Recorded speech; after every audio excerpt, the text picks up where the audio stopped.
12 రోజుల యుద్ధానికి బ్రేక్ పడింది. ఇరాన్ ఇజ్రాయెల్ వార్ ముగిసినట్లే అని రెండు దేశాలు ప్రకటించాయి. మరోవైపు అమెరికా అధ్యక్షుడు ట్రంప్ కూడా ఈ విషయాన్ని అందరికంటే ముందుగా ఆత్రంగా ప్రకటించేశారు. అయితే ఇన్ని రోజులు బీభత్సంగా సాగిన ఈ యుద్ధం ముగియటానికి ఎవరు మధ్యవర్తిత్వం వహించారు, సంధి షరతులేంటనే విషయం మాత్రం సస్పెన్స్ గానే ఉంది. అందుకే యుద్ధ విరమణ శాశ్వతమేనా లేక తాత్కాలికమా అనే అనుమానాలు ప్రారంభమయ్యాయి. యుద్ధం పూర్తిగా ఆగినట్లేనా?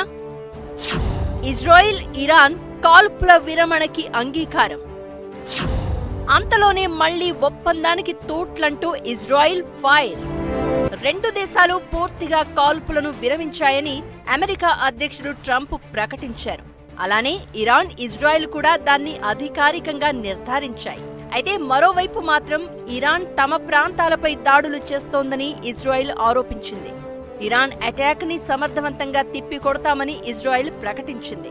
అసలు ఈ సందిగ్ధత దేనికి వచ్చిందంటే కేవలం నోటి మాటగానే కాల్పుల విరమణ ప్రకటన రావడమే. ఓవైపు ఇజ్రాయిల్ ఇరాన్తో ఏ దేశం కూడా సంధి గురించిన చర్చలు జరపలేదు. చర్చలంటూ జరిగితే కొన్నైనా షరతులు నిబంధనల ప్రకారం కాల్పుల విరమణ అమలయ్యేది. ఏ యుద్ధంలోనైనా ముందంటూ కొన్ని షరతులకు లోబడి సంధి కుదురుతుంది. మరిక్కడ ఎలాంటి షరతులు పెట్టారు, ఎవరు పెట్టారు అనేది తెలియరాలేదు. మరోవైపు ఇరాన్ ప్రభుత్వం టీవీ మాత్రం ఖతార్లోని అమెరికా బేస్ పై దాడి చేసిన తర్వాత ఇజ్రాయెల్ దిగి వచ్చిందంటూ ప్రకటన చేసింది. అటు ఇజ్రాయెల్ కూడా కాల్పుల విరమణ నిర్ధారించింది. మూసేసిన గగనతలం కూడా తిరిగి ఓపెన్ చేసింది.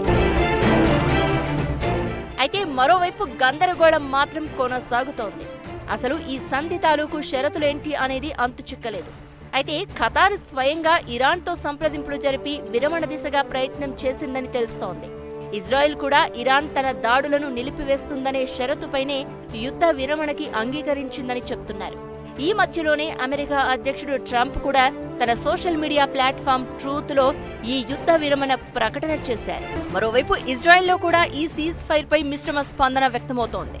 ఈ 12 రోజుల యుద్ధంలో ఇజ్రాయెల్ సామర్థ్యం తెలిసి వచ్చిందని, ఇక గాజాలో కూడా యుద్ధం నిలిపివేయాలని ఇజ్రాయెల్ ప్రతిపక్ష నేత యాయర్ లాపిడ్ డిమాండ్ చేశారు.